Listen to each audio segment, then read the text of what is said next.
cha salok korbuk SDM Habanogo Mizoramni Phainai Dopha Lukurok no teyei korbukni SDM kaisa kokcha pandawo achukha a kokcha pandawo omona kokti sajakha Mizoramni Phainai Dopha Lukurokni gobangma Jwngjal no teyei kok salaikya korbuk SDM mangnang Partho Das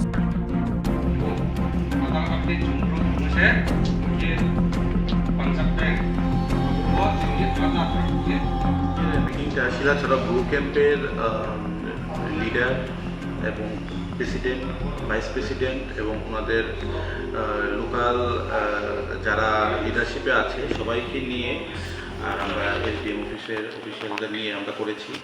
আজকের মিটিংটা খুব important ছিল, এই জন্য আমাদের এখানে 264 family এখন পর্যন্ত কাঞ্চনপুর থেকে শিফট করেছে।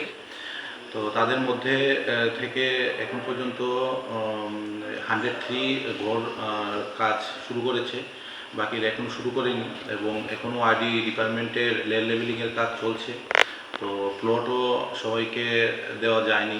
তো কিভাবে আমরা প্লট টাইম বাউন্ড করে কিভাবে আমরা প্লট দিতে পারি সবাইকে এবং তারা কত ইমিডিয়েটলি ঘরের কাজ শুরু করতে পারে, তো এই ব্যাপারটা নিয়ে আজকে ডিটেলস আলোচনা হয়েছে এবং সিদ্ধান্ত হয়েছে আগামীকালকে থেকে ওরা নিজস্বভাবে বসবে ক্যাম্পে এবং যারা যারা এখনও ঘর মানে প্লট এখনও নেয়নি তাদেরকে ওনারা মোটিভেট করে প্লটে সিলেক্ট করাবেন এবং ঘরের কাজ শুরু করাবেন। তো এটা আজকে আমাদের মেইন উদ্দেশ্য ছিল। এছাড়া বাদ বাকি আমাদের ব্লু ক্যাম্পের বিভিন্ন ইস্যুস নিয়ে আলোচনা হয়েছে, যেমন ওদের ফ্রি রেশনিং, তারপর drinking water, anganwadi centre, school, এই ব্যাপারগুলো, ফ্রি স্পেশাল কোচিং, তো এই ব্যাপারগুলো নিয়ে আলোচনা হয়েছে।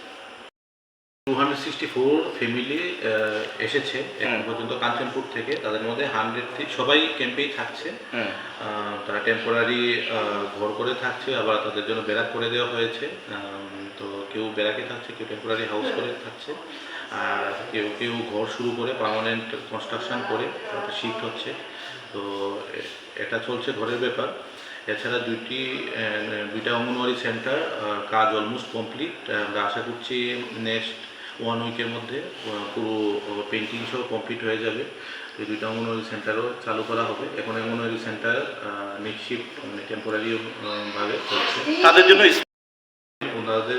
ওনাদের জন্য যে 20 হেক্টর এরিয়া ধরা হয়েছিল ক্যাম্প শিলাছড়া ক্যাম্পে, এর বাইরে গিয়ে আমরা স্কুলের জন্য আলাদা করে ফরেস্ট ডিপার্টমেন্ট থেকে অনুমতি পারমিশন এনেছি for permanent construction of high school, এবং এটা পারমিশন আমরা পেয়ে গেছি। এখন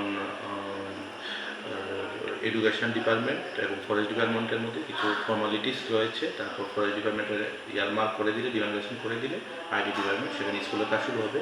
same applies for health sub centre, ওখানে হেলথের জন্য 5 ঘন্টা জায়গা আলাদা করে ওদের ইয়ারমার্ক জায়গার বাইরে সিলেক্ট করা হয়েছে, সেটাও ফরেস্ট ডিপার্টমেন্ট থেকে আমরা পারমিশন পেয়ে গেছি। সেটাও হেলথ ডিপার্টমেন্ট যে ফরেস্ট ডিপার্টমেন্ট থেকে ডিও আছে, ডিমার্কেশন পারপাস ফিস, ওগুলো দেওয়ার পর হেলথ ডিপার্টমেন্ট আইডিকে যারা হ্যান্ড ওভার করবেন, কনস্ট্রাকশন আইডি ডিপার্টমেন্ট। তো স্কুল পারপাস এক্সট্রা কি দিতে হবে না এখান থেকে? স্কুল পারপাস আলাদা করে দেওয়া হয়েছে। স্কুলের জন্য কতটুকু লাগবে আরও? আমরা 1 হেক্টর জায়গা আমরা স্কুলের জন্য আলাদা করে স্যাংশন করিয়েছি। ডেভেলপমেন্ট ট্রেনিং চলছে অলরেডি, বিভিন্ন রকমের skill development work director of skill development থেকে করা হচ্ছে। সেখানে পোলট্রি, পিগারি, বিউটিশিয়ান ইত্যাদি যে যেটা আমাদের ইন্টারেস্টেড তাদের আলাদাভাবে ওইখানে স্কিল ডেভেলপমেন্টের উপর ট্রেনিং দেওয়া হচ্ছে এবং এটা কন্টিনিউ হবে। এছাড়া যতনবাড়ি আইটিআইয়ে তাদের জন্য আলাদাভাবে যারা ইন্টারেস্টেড ইউথ আছে তাদের জন্য ব্যবস্থা করা হচ্ছে। তো আমরা ওদের ফ্রি রেশনিং দিচ্ছি এবং ওনাদের এনজিএন ডেগা কার্ড দেওয়া হয়েছে, এনজিএন ডেগা কার্ড থেকে ওনাদের কাজ দেওয়া হচ্ছে, সেটা হচ্ছে। এছাড়া ওনারা নিজস্ব লোকালি ওনারা বিভিন্ন পোলট্রি, পিগারি ওগুলো করছে। Electricity proper line extended, pole elected এবং ইলেকট্রিসিটি আমরা প্রোভাইড করছি। এখন শুধু ঘর কাজ কমপ্লিট হয়ে গেলে যে যে বেনিফিশিয়ারি ঘরের কাজ কমপ্লিট হবে তাদের ঘরে শুধু ইন্ডিভিজুয়াল কানেকশন দেওয়া হবে, আদার দেন ব্যারাকে অলরেডি ইলেকট্রিক কানেকশন দেওয়া আছে। এখন পর্যন্ত এর মধ্যে ওনারা আছেন, এছাড়া আরও 2টা ব্যারাকের মধ্যে টেম্পোরারি স্কুলের কাজ চলছে। আর তো ওনারা 103 ফ্যামিলি ঘরের কাজ শুরু করেছে, এখনও পার্মানেন্টলি কেউ পার্মানেন্ট ঘরে সেটেল হয়নি। কত টাকা করে? এটা বিভিন্ন ফেজে এসেছেন ওনারা, এরকম 5টি ফেজে এসেছেন। তো যারা আগে এসেছেন তারা দ্বিতীয় ইনস্টলমেন্টে টোটাল 3 কিস্তিতে টাকা পাবে 50,000 করে। তো যারা আগে এসেছেন তারা 2টা কিস্তিতে অলরেডি টাকা পেয়েছেন, আর যারা পরে এসেছে তারা এখনও সেকেন্ড ইনস্টলমেন্ট পায়নি, এবং থার্ড ইনস্টলমেন্টও যারা যারা সেকেন্ড ইনস্টলমেন্ট পেয়েছে তাদের জন্য থার্ড ইনস্টলমেন্ট ইনিশিয়েট করে দিয়েছে।